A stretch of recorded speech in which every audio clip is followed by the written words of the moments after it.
Hey, Joe here from Home Studio Corner. In this video, I'm gonna show you how to know when and why to walk away from a song. Check it out, I don't play this Les Paul much anymore, and I took that amp down to play with it. Doesn't it look good over there? That's Babe the Blue Axe, by the way. As songwriters, we grow really attached to our songs, especially in the beginning, and we tend to believe every song deserves to be recorded. Problem is, if we do that and we record every song that we write, we really shoot ourselves in the foot and we make it almost impossible to get better at recording and editing and production and mixing. Let me explain. The thing you and I need to keep in mind and maybe tattoo right across our foreheads is this: every song does not deserve to be recorded. There are such things as bad songs. Now, if that stirred up some defensiveness in you and you're thinking, well, Joe, all my songs deserve to be recorded, they're my babies. Now, one reason you might feel that way is because you just haven't written many songs. If you've only written 3 songs, then of course it makes sense that you'd want to include all 3 on your next 3-song EP. The problem is, if you've only written 3 songs, there's a good chance that only 0 to 1 of them are good. So if we're gonna call the other 2 songs bad songs, if you record them, now you've backed yourself into a corner. And you're gonna spend so much time and effort during the recording and mixing phase to try to prop up this bad song by adding a bunch of production tracks, a bunch of guitars, a bunch of synths, a bunch of keyboards, a bunch of stuff to try to make it interesting when the song itself isn't that interesting. That's just the beginning of a bad habit. It's the same with when I talk about mixing. If you start mixing with poorly recorded tracks, you're gonna work really, really hard to make them sound marginally better. And you'll start to think, I'm not very good at mixing, but in reality, you were starting with poorly recorded tracks. If you start with well-recorded tracks, suddenly you can mix, and you can make a great sounding mix because you're not having to prop up these bad tracks. It's the same if we go backwards a little bit further with the songs. If we record bad or less than good songs, then we're gonna be spending so much time and energy fixing them as opposed to starting with good songs and working from there. But never fear, I'm not all doom and gloom, angry old fart curmudgeon Joe here today. I do have some solutions for you. The first solution is simply write more songs. I know that sounds offensive to you probably because you're thinking, no, I bought all these toys, I want to record with them. Yeah, but if you spent another week or 2 writing some more songs, I guarantee the entire rest of the process will benefit from it.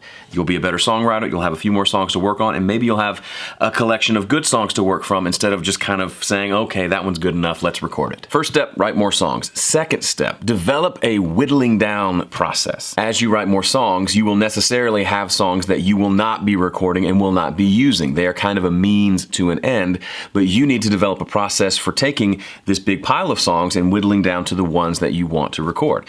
Now, it seems pretty obvious, just pick the best ones, but we're too close to it a lot of times. So here are 2 ways I suggest to do that whittling down process. The first, find other people to help you. People that you trust, people that know you and know your music, who can say, hey, listen to these 10 songs, which ones do you like the best?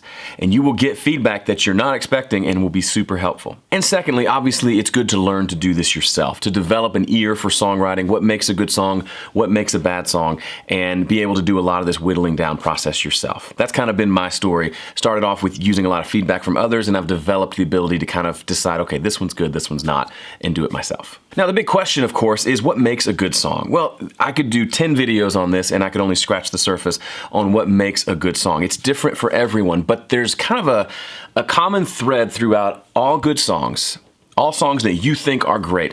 There's some connection with you. Either the theme and the lyrics of the song connect with you, or the melody gets stuck in your head and you love it and you keep singing it. It evokes an emotion in you, either good or bad. You share a common experience with the songwriter, or maybe it just makes you want to get up and dance or go out and punch something. There's some connection there with you, and that's a big part of what makes a good song. And kind of secondarily is a lot of good songs will have these great hooks.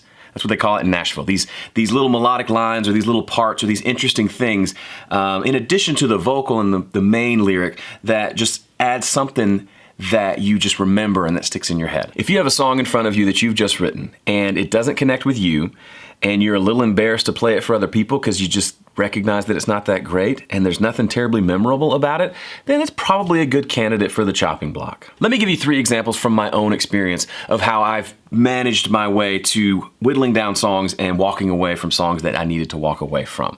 The first, you may remember if you've been in the Home Studio Corner world for a long time, years ago I did a 50-song challenge. I challenged myself to write 50 songs in 12 weeks. The idea was, if the 80-20 rule is true, where 20% of our efforts produce 80% of the results, then I thought if I write 50 songs, then statistically, according to the 80-20 rule, 10 of them will be pretty good and the rest will be garbage. So I set out to write 50 songs in 12 weeks, and I did.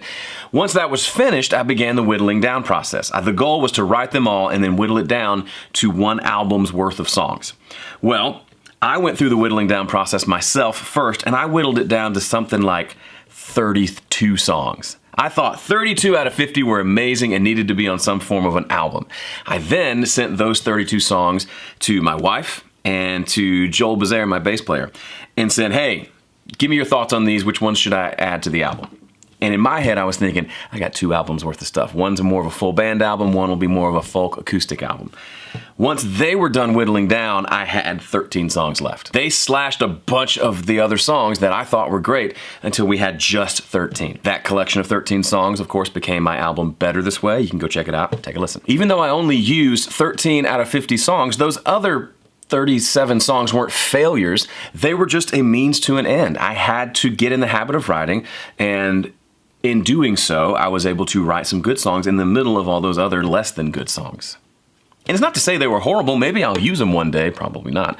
But I don't see that as wasted time. I see that as like mining for gold. You got to get through a lot of dirt before you get to the good stuff. More recently, I released an EP called Someone to Blame. It's a 4-song EP. Originally, it was 5 songs. I had written a 5th song for that, and we got all the way through the recording scratch tracks, bringing in drums and bass, and recording drums and bass for the song, and then trying to record a bunch of guitars on my own and vocals before I finally said, I just can't make it work. I'd been listening to a lot of AC/DC at the time, and it was a very AC/DC, like blues rock kind of song, and it didn't really fit with the other songs. I couldn't find a way to make it cool. Drums and bass completely changed the vibe and made it super cool, but I still couldn't make it work. And I said, even though I've invested a lot of time, a lot of energy, and now money, I had to pay the drummer and the bass player to be there and record that song that I'm not going to use. I still knew this song has run its course. I don't need to force it any longer. So was that a waste of money? No. They were already there to record the other 4 songs. So I view that 5th one as a freebie. We tried it, it didn't work, that's okay. Third example, very recently I decided I'm gonna do a YouTube video where I record an entire song on my phone. And Graham Cochran did this a while back and I loved it and I thought that'd be really fun to do, I'm gonna do it. So I spent at least an entire day figuring out a song and then figuring out how to use GarageBand on this thing and setting up the video and the audio and the screen recording and recording this song, and I got it done and it sucked. It just wasn't good. It was boring, it wasn't interesting, and I was not excited to share it with you. I was gonna be embarrassed by it. So what did I do? I ditched it. I ditched the idea. I quote unquote wasted a full day and got to the end of it and said, this is not good enough. So we're gonna retire it. Hopefully you're seeing a theme here. Just because you spent time on something doesn't mean you have to continue spending time on it.